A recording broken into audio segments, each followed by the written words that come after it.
مرحبا بالناس كل مرة أخرى على موجة الإذاعة الوطنية التونسية. هذا هو سباحة توانسة 11:08 متواصلين معكم حتى النص النهار. مرحبا بالفريق اللي مازال مواصل معايا المشوار. محمد الغول معنا في الهندسة الصوتية، حميد الورغي في التنسيق العام للحصة، سمية زواوي معنا في الديجيتال، عواطف وشاكر في إعداد البرنامج. معكم منى مقدم الميكروفون. رجعنا في ساعتنا الثانية باش نحكي وفي فقرة خاصة بالتوجيه الجامعي على مهن المستقبل في تونس. معنا خبير في التحول الرقمي سي عادل الهذيلي. صباح الفل، مرحبا بيك. صباح النور ومرحبا بالساده المستمعين وشكرا على الاستضافه. مرحبا بيك. مهن المستقبل في تونس احنا حبينا نوضحوا اكثر للناس. توا برشا نجحوا سنه في البكالوريا، زاد فما برشا ناس تخرجوا زاد سنه ولا العوام هذه الاخرى. دونك باش نعاونوهم برشا. مهن المستقبل هي اكثر طلب مثلا في سوق الشغل التونسيه والبرة. زاد يظل كيف احنا ما نبعدوش برشا معناها على السيده سوق البرة مع التكنولوجيا الحديثه والذكاء الاصطناعي. يظل تقريبا ماشي في نفس التوجه الكل. بالطبع هو توا تتاكد فكره اللي العالم ولا اصبح قريه صغيره، وانه مشاغلنا واهتماماتنا في العالم كل مشتركه. اول شيء ساعه نهني كل من نجح السنه في البكالوريا والا في الشهاده الجامعيه، سواء في البكالوريا هو من توا يحب يختار اختصاص يلقى فيه مستقبل، واذا كان عنده شهاده جامعيه تو تخرج يحب يلقى سوق الشغل، يحب يفهم شنو هو التوجهات باش يعرف كيفاش يكون روحه اكثر ويتاقلم مع الاحتياجات. فهذا هو تو اكيد تو الاهتمام الجديد نتاع اللي نجحوا في البكالوريا. تو خلى قرايه تو يخمم تو يقول لك شنو باش نعمل. مشاغل الاولياء ولا اللي ناجحين معناها خاطر هما مشاكل بالطبع. خلينا نقولوا مشاغل اكثر من مشاكل، خاطر هي بيحاولوا معناتها اكيد فما حاجات يعني مثيره للاهتمام معناتها بالطبع في سوق الشغل في التطور العام اللي نهجروا فيه. اكيد توا الناس كل ما يخفاش عليكم اللي فما تطور وفما ثوره كبيره قاعده تصير في العالم كل، مبنيه على التكنولوجيا، ممكن اساسا على الذكاء الاصطناعي، ولكن ليس فقط على الذكاء الاصطناعي، لكن التكنولوجيا اليوم قاعده تغير في حياتنا اليوميه، في المهن نتاعنا، في الاقتصادات، في برشا ميادين. فنعطيكم رقم يعني اكيد يعني مهم في المنتدى الاقتصادي العالمي وورد ايكونوميك فورم الاخير. اكدوا اللي من هوني 2030 يعني من هوني توا معناتها 5 سنين، هي عام 2025 من هوني ل 2030 يعني توا 80% من مهن العالم ستتاثر بشكل كبير جراء التكنولوجيا والذكاء الاصطناعي. هذا اكيد مش معناتها باش تاثر برشا. يقول لك ما عادش باش فما التكوين، فما ناس يقول لك ساعات فما مهن باش تختفي. هذا التفكير جزء صحيح انه فما مهن ربما باش تتضاءل، وفما مهن سيتم تعزيزها باش تولي اقوى بياسر بالذكاء الاصطناعي والتكنولوجيا. ولكن كذلك فما مهن جديده ماهيش موجوده الان باش تولي موجوده وباش تولي مطلوبه ياسر. فباش نحكيو نحاولوا احنا في الوقت القصير هذا نحكيو فكره بعجاله. هما 4 محاور، 4 يعني قطاعات نطلب من الشباب نتاعنا يهتموا بهم ويسالوا عن برشا. اللي هو اكيد ميدان التكنولوجيا ونرجع له بالتفصيل. الميدان الثاني هو الطاقه الانرجي والصحه والتنميه المستدامه ديفلوبمون دورابل.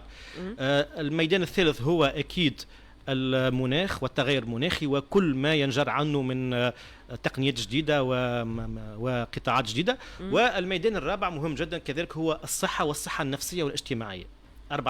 4 ميادين باش تاثروا برشا وباش يكون فيهم طلب كبير في مهن جديده وشيء كبير باش يكون موجود فيهم. بالنسبه للتكنولوجيا معناتها بعجاله كيف اكيد ما يخفاش عليكم التكنولوجيا اليوم متفرعه ياسر فيها برشا حاجات، لكن اساسا بالطبيعه نحكيو على الذكاء الاصطناعي. اليوم الذكاء الاصطناعي قاعد يولد في برشا احتياجات جديده. اليوم مثلا نعطي مثال بسيط. اليوم من بين المشاكل اللي ولدها الذكاء الاصطناعي هي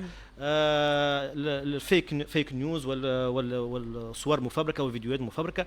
اليوم مثلا ولاتهم حاجه كبيره ل اي اي ديتكتيف مثلا، اللي هو شكون يعطي بوسائل تقنيه كيفاش انه هذه الصوره ولا هذه الفيديو صحيحه ولا مش صحيحه، من اجل يعني الشفافيه ومن اجل صحه المعلومه. هذا مثلا شيء جديد. لكن اكيد من بين المهن زاد كيف المطلوب برشا هي كل ما يتعلق بالديتا، بالعلم البيانات. اليوم نحكيو على داتا ساينتست، داتا اناليست، هذوما ديجا موجودين. ولكن نحكيو حتى على داتا ستوري تيلينج اللي هو كيفاش من البيانات يصنع قصه، يصنع قيمه منها اللي هي ممكن تفيد الشركه ولا تفيد المؤسسه اللي هو فيها.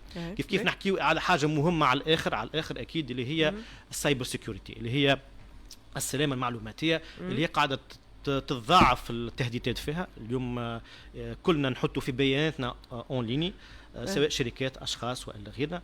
فكل ما نحطوا بياناتنا على الانترنت كل ما فما تهديد اكثر من طرف يعني البيرات الى غير ذلك والهاكرز.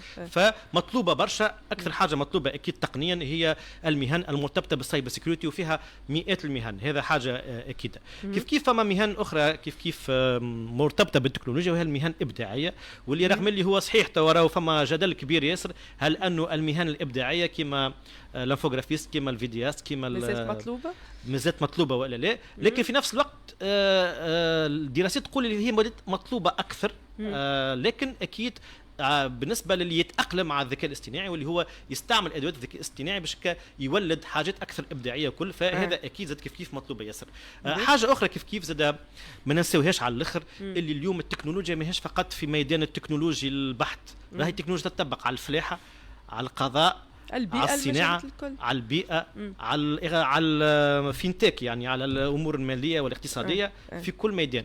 فمن بين الميادين اللي نشجع ياسر يعني الشباب نتاعنا ينتهموا بها هي الأجريتك، هي تطبيق التكنولوجيا على ميدان الفلاحي. وتعرف انتم الفلاحة عندها شوية هذه ارتباط كيف بالمناخ. اليوم عندنا مثلا شح في المياه في العالم كل بجراء التغير المناخي إلى غير ذلك. فاليوم التكنولوجيا تمكنك بشكاكة أنت بطريقة ذكية كيفاش تستعمل الموارد المائية بطريقه علميه وذكيه جدا، كيفاش انت مثلا سمارت ايريجيشن وسمارت فارمينج الى غير ذلك تطبقها على ميدان الفلاحه. فهذا مثلا من بين التطورات، مثلا من بين المهن اللي باش يتم تعزيزها. قبل كانت مهنه الفلاحه اكيد مهنه مهمه وقطاعيه، لكن ما تتطلبش مستوى تعليمي مستوى تكنولوجي كبير. اليوم بالتكنولوجيا باش تولي مهمه على الاخر، لانها فما تهديد مائي في العالم الكل، فانت باش يكون عندك دور اكبر.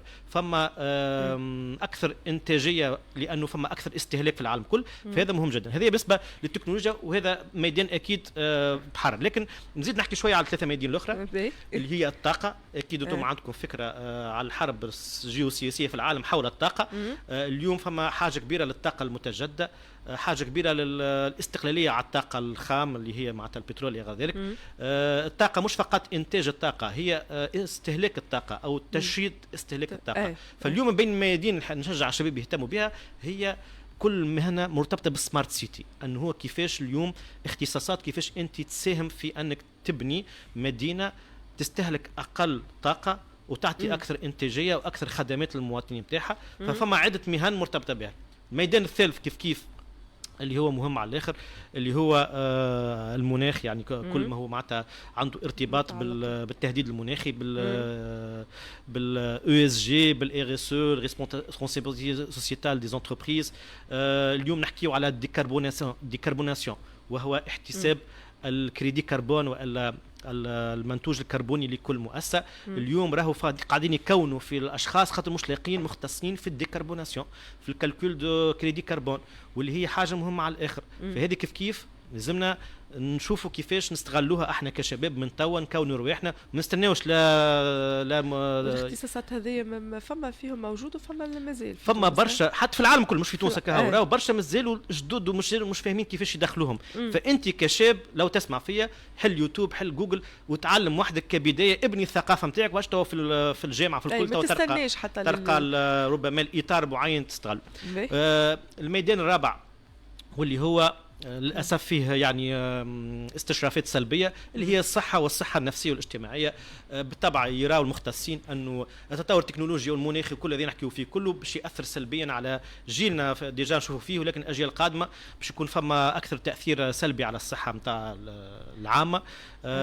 بالنسبة للتكنولوجيا باش تأثر مش فقط على الصحة الجسدية، لأنه الإنسان يتحرك أقل، يعمل أقل رياضة، تاثر على عينيه على ظهره، هذاك متفقين فيه وذاك ديجا بحر. لكن تاثر يسرع على الصحه النفسيه خصوصا الاطفال، على مستوى التواصل، على مستوى الثقه في النفس، على مستوى نقص التركيز، على مستوى حتى العلاقات الاجتماعيه. فاليوم برشا للاسف يعني يتوقعوا انه باش يكون عندها تاثير، فهذا باش يولد حاجه اكيده في ميدان الصحه والصحه العامه انه يكون عندنا مختصين في هذا. نحكيو راهو مثلا نعطيكم مثال اليوم في اكثر شركات ولا فما حاجه اسمها مختص في الصحه الرقميه. الصحه الرقميه اللي هي كيفاش انت لما تدخل في المؤسسه نتاعك عندك 100 شخص يخدموا معك، التكنولوجيا كيفاش قاعده تاثر عليهم سواء في اعمالهم في صحتهم والا في العلاقه بيناتهم. لانه حتى انت لو تدرس كيفاش التكنولوجيا تاثر على على تعامل بين ال 100 شخص هذوك 100 موظف عندك، فهي باش تاثر سلبيا على المنتوجيه نتاع الشركه نتاعك. فانت لازم يكون عندك مختص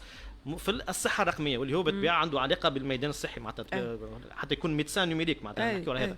كيف نحكيو شويه على التيليميدسين اللي هي مهمه على الاخر. اليوم تلقى جراح في فرنسا ولا حتى في تونس ينجم يقوم بعمليه جراحيه دقيقه في اي دوله في العالم اذا كان متوفره بالطبيعه، يعني تغطيه معناتها مهمه معناتها على المستوى هذا. فاليوم تيليميدسين حاجه مهمه على الاخر، لانه مثلا من بين مشاكلنا احنا في العالم كله حتى في تونس للاسف هو نقص الخبرات يعني الدقيقه، مثلا كما الجراحه في عده مثلا اماكن مستشفيات، خصوصا كي تبدا فما حاجات مستعجله الى غير ذلك. فاليوم التكنولوجيا تعطي في حل كبير للشيء هذا. فانت كيفاش تستغله؟ مش بالضروره تكون انت في ميدان الصحه تكون طبيب، تنجم تكون انت مهندس في الصحه الرقميه، في الصحه عن بعد والا الجراحه عن بعد، تكون انت مثلا انجينيور مختص في تقنيه الجراحه عن بعد. كيف زاد نحكيو على التاثير السلبي نوعا ما على التغطيه العامه للقنوات التواصل 5G وغدوه 6G. فما برشا كلام على تاثيرهم على الصحه النفسيه، صحه الانسان وكذا. فعلى كل حال هذا هو الفكره العامه، بحر هو بالطبيعه. حاولنا نلخصوا احنا اللي نجموا باش توصل معلومه للناس. شنو الرساله الاخرى اللي تحب توصلها سي عادل للمستمعين نتاعنا، وخاصه كما حكينا من الاول اللي نجحوا في البكالوريا واللي توا بداوا يخمموا ديجا قاعدين معناها دليل توجيه عندهم وقاعدين يختاروا معناها في الاختصاصات. اكيد. شوف، اول حاجه الاربع اختصاص اللي قلتهم ماذا بيا الناس الكل تحل جوجل، راهو كنز كبير جوجل يوتيوب، يقراو يبنيوا الثقافه نتاعهم، هذه اهم شيء، يبنيوا الثقافه نتاعهم حول هذه الاختصاصات. ما يختارش توا، مش مطالب يختار توا.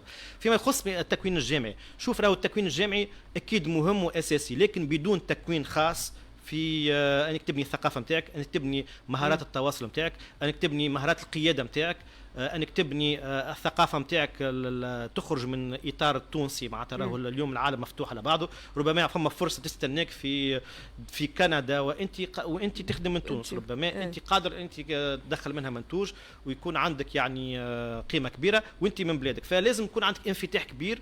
وحاولوا نقول للشباب حاولوا تعوضوا شويه، تو خذيتوا وقتكم انتم في فتره المراهقه كل كوره وفن وافلام وكل، تو خصوا وقت كبير من وقتكم على الهاتف الذكي ولا على اللابتوب باش تبنيوا الثقافه نتاعكم في الميدان هذه. راهو عندكم فرصه كبيره ياسر، لكن ما تنساوش عندكم منافسه كبيره ياسر، راهو للزوز، لانه اليوم نسبه التمدرس ونسبه التعليم الجامعي في العالم كله قاعده تتطور. واذا كان فما فرصه محلوله لك انت اليوم في دوله اخرى مهمه، لكن ما تنساش فما 1000 واحد غيرك قاعد يحب يوصلها، لكن انت يكون عندك ثقه في نفسك اكيد، واكيد تنجم تستغل الفرص هذه باش تبني مستقبلك، وان شاء الله بالتوفيق للجميع. ان شاء الله يعطيك الصحه. شكرا ليك على المعلومات هذوما سي عادل الهذيلي، خبير في التحول الرقمي، كان معنا اليوم في فقره خاصه بالتوجيه الجامعي.